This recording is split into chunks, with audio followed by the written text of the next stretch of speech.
Ya, kita masih akan ngobrol seputar karir di bidang pajak. Baik, Pak. Ya. Ya.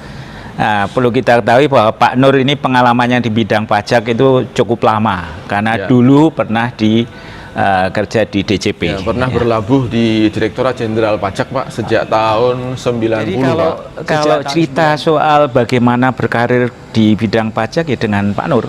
Ya. Tapi kalau mau belajar pajak dengan AYKPN itu ya. Iya, Pak. Tapi ketika di AYKPN ketemu dengan Pak Nur lagi ya.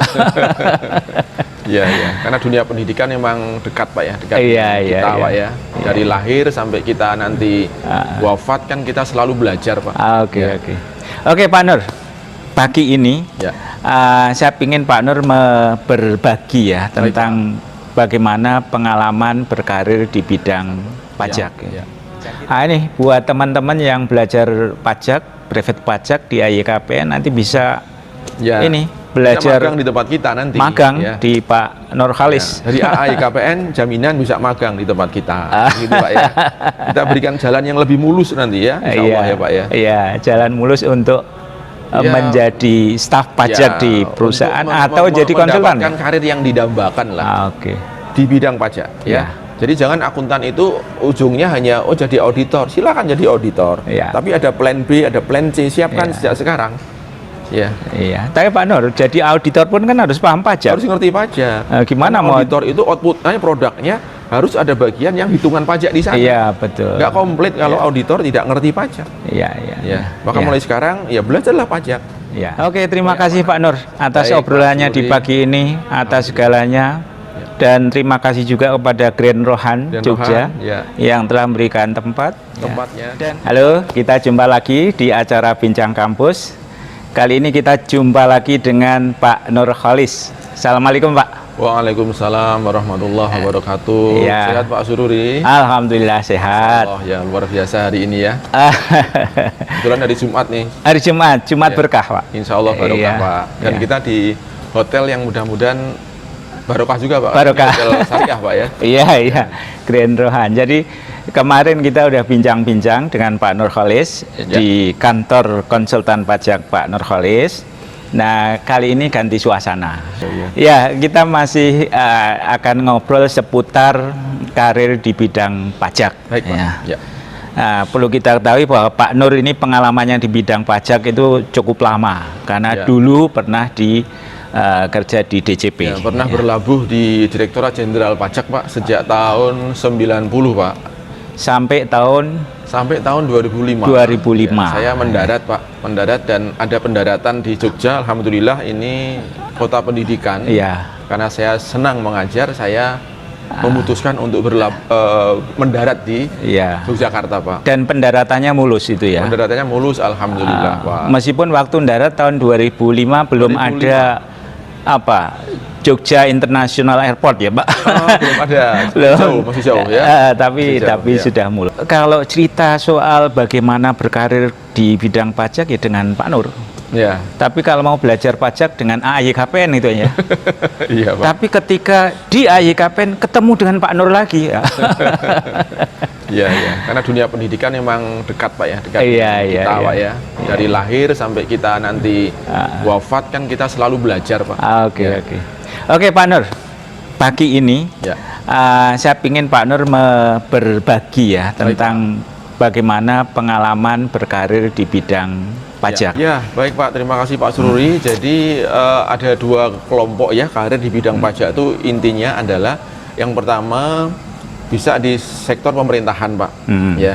Jadi kalau ada mahasiswa, ada fresh graduate yang dia mendalami pajak, maka ada peluang dia bisa masuk sebagai pegawai negeri di pemerintahan di bidang pajak Pak. Oke. Bisa masuk ke Direktorat Jenderal Pajak Pajak, di sana. oke. Ya.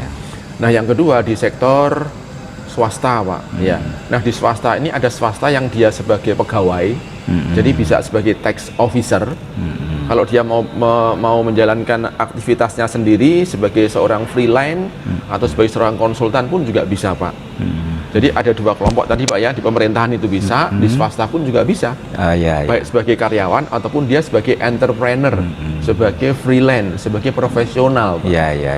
Nah, di bidang profesional ini yang menarik adalah ada banyak hal yang bisa dilakukan oleh seorang yang paham dengan ilmu pajak Pak. Yang pertama misalnya ya, dia cari kerja ya.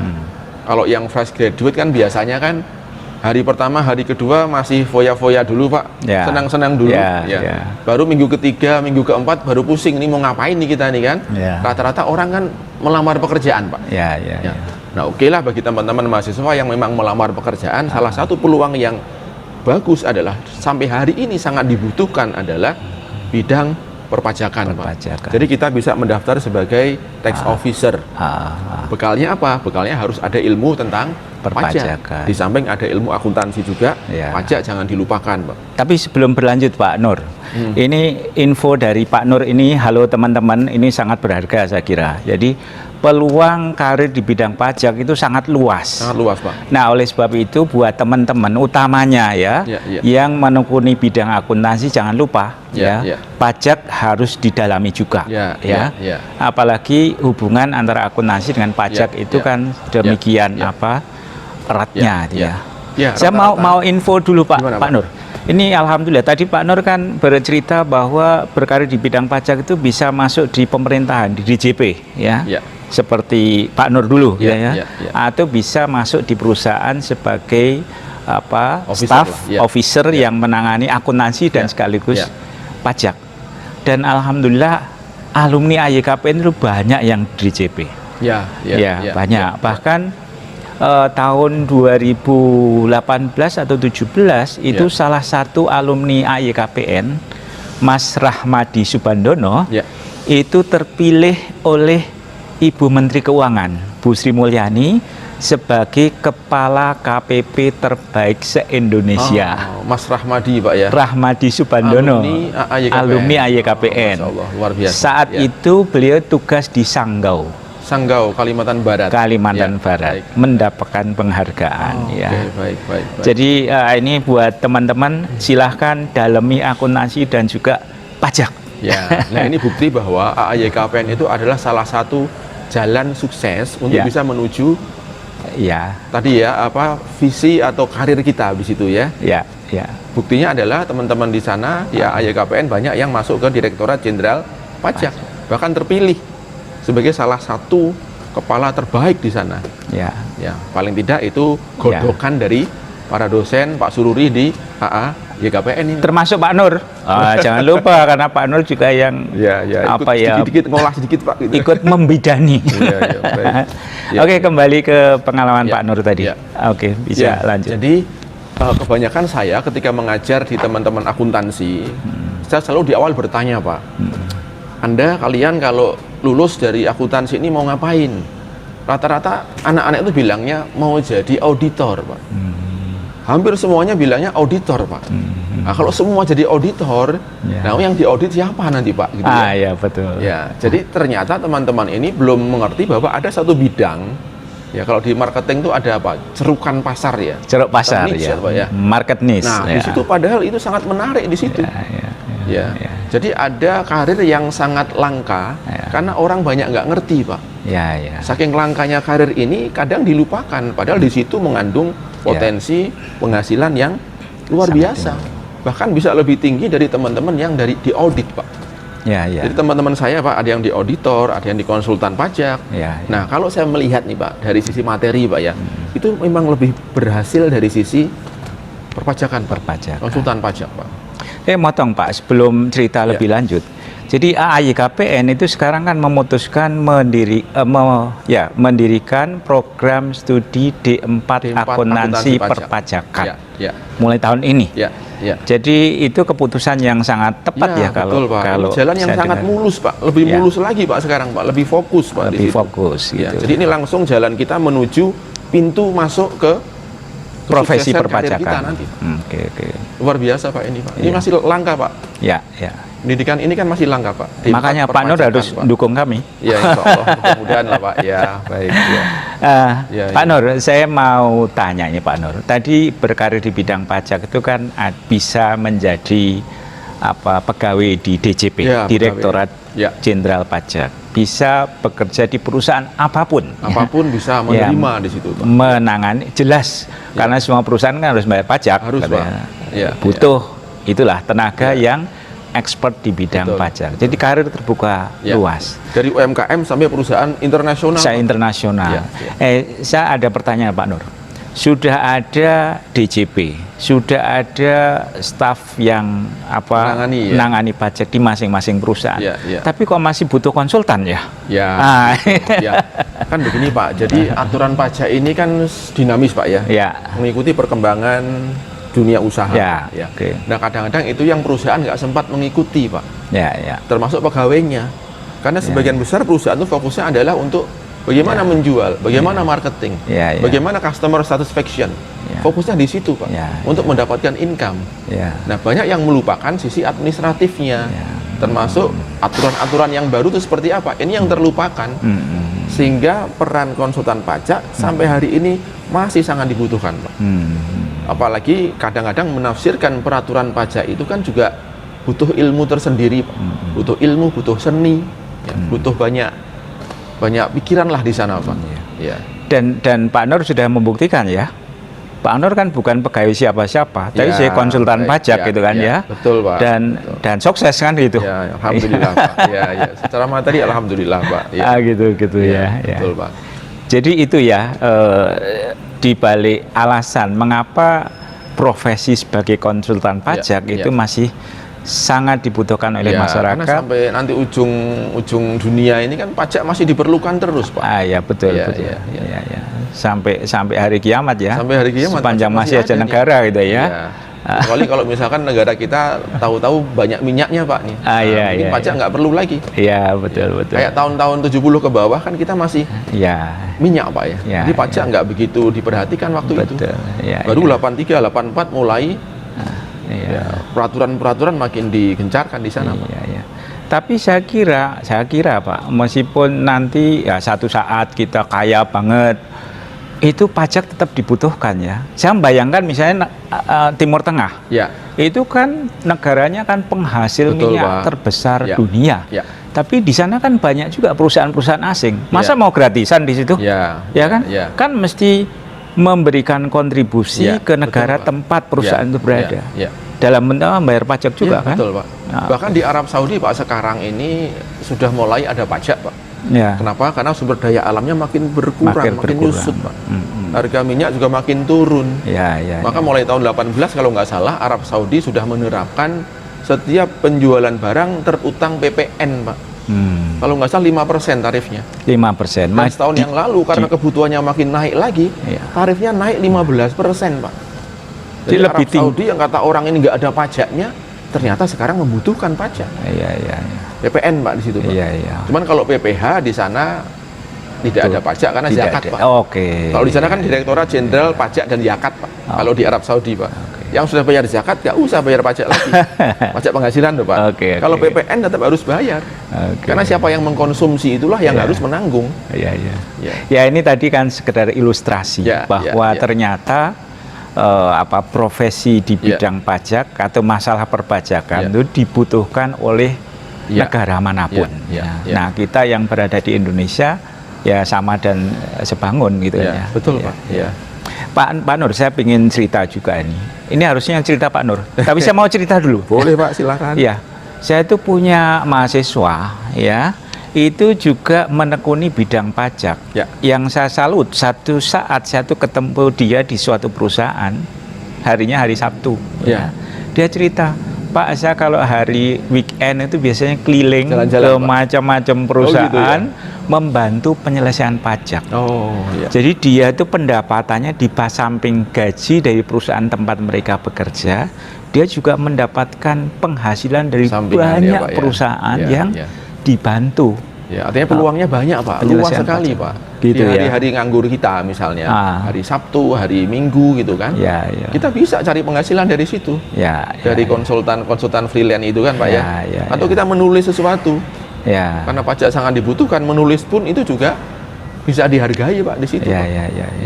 ya. Nulis buku, ini kan juga sangat dibutuhkan Pak.